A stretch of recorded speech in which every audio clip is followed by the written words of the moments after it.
Chapter 51. Jiang Ziya then went to his study and prepared written orders until 2 o'clock in the afternoon when the drums were sounded to summon his generals. He issued the written instructions and tallies. He ordered Huang Tianhua, Nejia, and Thunderbolt to attack from 3 different directions. He ordered Huang Feihu to attack from the left with 5,000 soldiers and Nangong Kuo from the right with another 5,000 soldiers. Jingjia, Mujia, and Dragon-Beard Tiger were to lead the frontal attack, while the other generals waited, ready to provide reinforcements whenever needed. Finally, he ordered Xingjia, Xinmian, Taidian, Hongyao, Qigong, and Yingji to lead 3,000 soldiers before the Shang camp, shouting, "To live in peace and happiness, follow King Wu. If you support the tyrant, you'll destroy yourselves. Join us now to save yourselves from death." The Shang army would thus be disheartened and leave Grand Tutor Wen isolated. Jiang Ziya also ordered Yang Jin to burn the food supplies in the enemy's barns. After you've finished, make all haste to the Dragon Extinction Peak to help Thunderbolt. Grand Tutor Wen was sitting alone in his camp when he saw with his middle eye that a strong air of death was hanging over West Qi City. He smiled. As Jiang Shang won today, he's sure to make a night raid. He immediately ordered Deng Zhong and Tao Rong to guard the left and Xin Huan the right. Ji Li and Yu Qing were to command the archers and protect the barns in the back camp. Grand Tutor Wen himself would guard the camp gate. Everything was prepared to cope with a night raid. As darkness fell, Jiang Ziya sent out all his generals to take up their positions quietly round the enemy camp. At the roar of a cannon shot, the attack began with the shouts of men and the beating of drums. Jiang Ziya and his vanguard broke through 7 defense lines to the camp gate.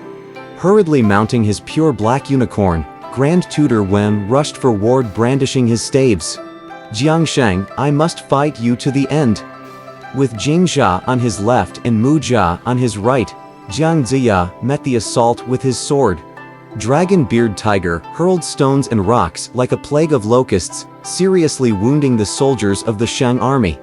Grand Tutor Wen fought in the central camp. When Huang Feihu was storming the left camp, he met Deng Zhong and Tao Rong.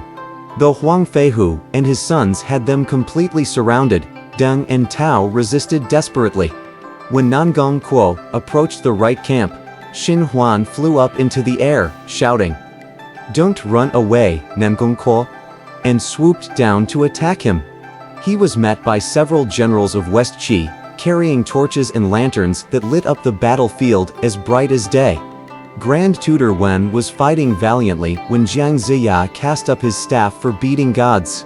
Though the Grand Tutor saw it with his middle eye, it was already too late for him to dodge, and it struck him on the left shoulder. Meanwhile, the soldiers of the Shang army were finding it impossible to hold their positions against Dragon-Beard Tiger. The whole army was thrown into chaos.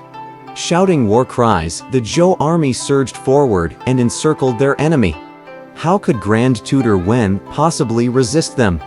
Huang Tianxiang, the 4th son of Huang Feihu, fought with unsurpassable skill. Thrusting his lance like a dragon lashing its tail, he stabbed Tao Rong, throwing him from his horse. Unable to hold his position, Deng Zhong had no choice but to flee. Sizing up the situation, Xin Huan realized that the Shang army was not only outnumbered but already beaten, and victory was impossible. Looking towards the back camp, he saw fierce flames and black smoke soaring into the air where Yang Jin had set fire to the grain stores. It was clear that the situation was hopeless. As the Shang army retreated, the Zhou soldiers shouted from all sides. "The king of West Qi is a virtuous sage blessed by heaven, while King Zhou is a cruel tyrant, ruthless towards his people and forsaken by heaven. Why don't you join us and live in happiness? Why are you still so foolish as to give up your lives for the tyrant?" The Shang soldiers had been in West Qi for a long time and knew that most of the dukes had already made obeisance to the Zhou leadership. Hearing the shouting, about half of them deserted, and Grand Tutor Wen could do nothing to stop them. Many surrendered, and the rest returner their homes. Grand Tutor Wen retreated, fighting all along the way. Xing Huan protected him from the air while Deng Zhong guarded the rear. In the course of the night, he retreated 70 li to the foot of Mount Qi. Jiang Ziya ordered his men to stop the pursuit at the mountain, and his army returned in victory to the beating of gongs. After this fresh defeat, Grand Tutor Wen's army, once 300,000 strong, was now reduced to only 30,000.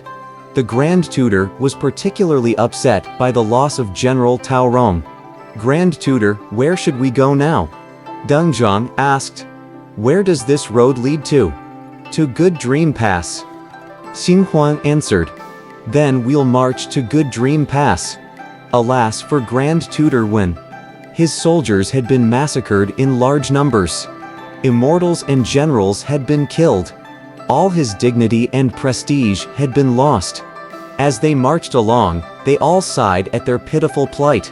In the course of the march, they saw a yellow pennant on Mount Peach Blossom. Under the pennant stood a Taoist whom Grand Tutor Wen identified as Master Grand Completion. "What are you doing here, Grand Completion?" Grand Tutor Wen asked. "I'm waiting for you. Don't you know that you're acting against the will of heaven? You help the wicked and destroy the benevolent. You bring suffering to the people. You've sown the seeds of your own destruction. I'm here now with no enmity towards you. It's just that I can't allow you to pass through Mount Peach Blossom. You're at liberty to go any other way. Now please leave at once. How dare you insult me so rudely?" Grand Tutor Wen shouted angrily. He spurred his unicorn forward and attacked the immortal with his staves. The immortal answered with his sword. After 5 rounds, Master Grand Completion tossed his heaven overturning stamp high into the air. Grand Tutor Wen knew that the stamp was invincible. He pulled his unicorn round and fled quickly westward. "Why do you fear him so much, Grand Tutor, that you give up the fight?" Xing Huan asked. "How can I resist his powerful heaven overturning stamp? All we can do is avoid him so that he can't harm us. Which way shall we go now?" "Let's go to Mount Yun and then on through the 5 passes," Deng Zhong suggested. They traveled by day and rested by night. Several days later, when they approached Mount Taihua, Grand Tutor Wen found to his surprise that there was another yellow pennant on the mountain. Master Pure Essence was standing below. Grand Tutor Wen rode up to him. "Grand Tutor Wen, you mustn't go on to Mount Yan. By order of Burning Lamp, I'm here to stop your advance through the 5 passes. Return where you came from as quickly as possible." Grand Tutor Wen was so furious that columns of smoke gushed from his nostrils and eyes, and flames burst from his mouth and ears. He lost his temper. "Pure Essence. I'm a disciple of Jia Taoism. Though you and I are from different sects, our origins are one and the same. How can you insult me so? Though I've suffered defeat, I won't yield now." Brandishing his staves, he spurred his pure black unicorn into attack.